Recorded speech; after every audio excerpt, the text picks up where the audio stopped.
Você já falou sobre identificar Mashiach. Eu escutei que houveram sábios que se auto-identificaram como Mashiach. Isso é real? Sim, isso é real. Por exemplo, no Tratado de Sanhedrin, Rav Nachman diz: se Mashiach está entre os vivos, Kegon Ana.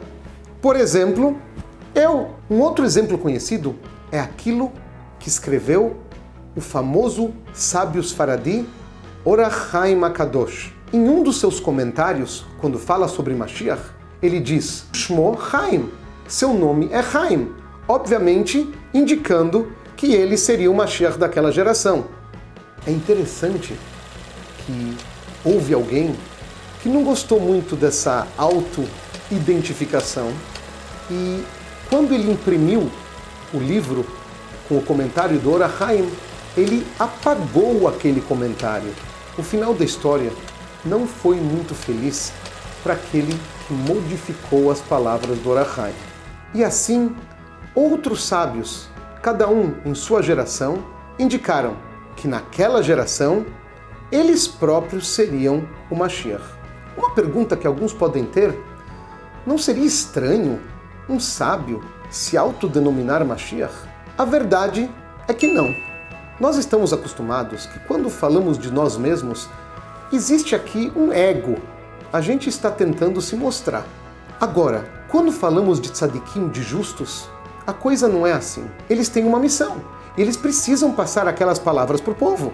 Por exemplo, Moshe Rabbeinu, Moisés, chegava para o povo e dizia: Hashem, o Todo-Poderoso, me transmitiu tal e tal coisa. Imagina, eu fui falar com o Criador do Universo, mas essa era a sua missão. Ele não se sentia orgulhoso daquilo, ele não se achava. A Torá nos diz que Moshe era a pessoa mais humilde da face da terra. Ele simplesmente era um canal pelo qual as palavras divinas passavam para o povo. Assim também, esses grandes sábios não se achavam, Deus nos livre.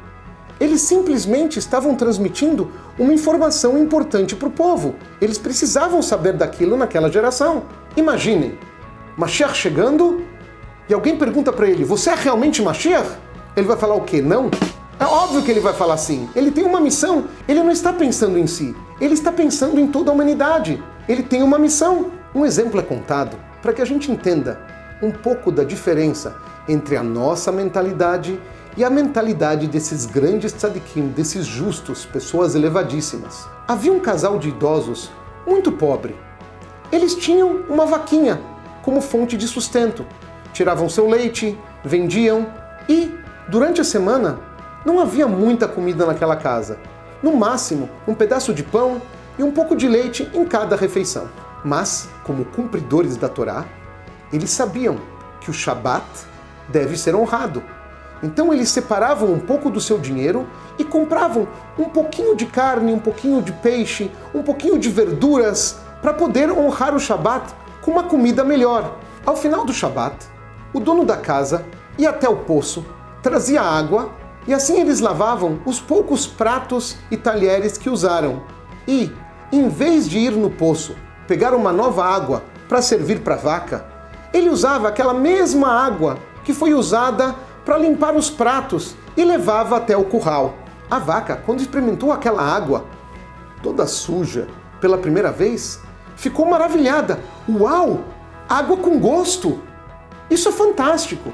E assim ela sabia que toda semana, logo após o Shabat, ia chegar aquela água com o gosto do paraíso. Mas, uma vez, o casal se atrapalhou e jogou toda aquela água fora. E ele teve que voltar para o poço, pegou água nova e levou para a vaquinha. Ela estava esperando aquela água maravilhosa.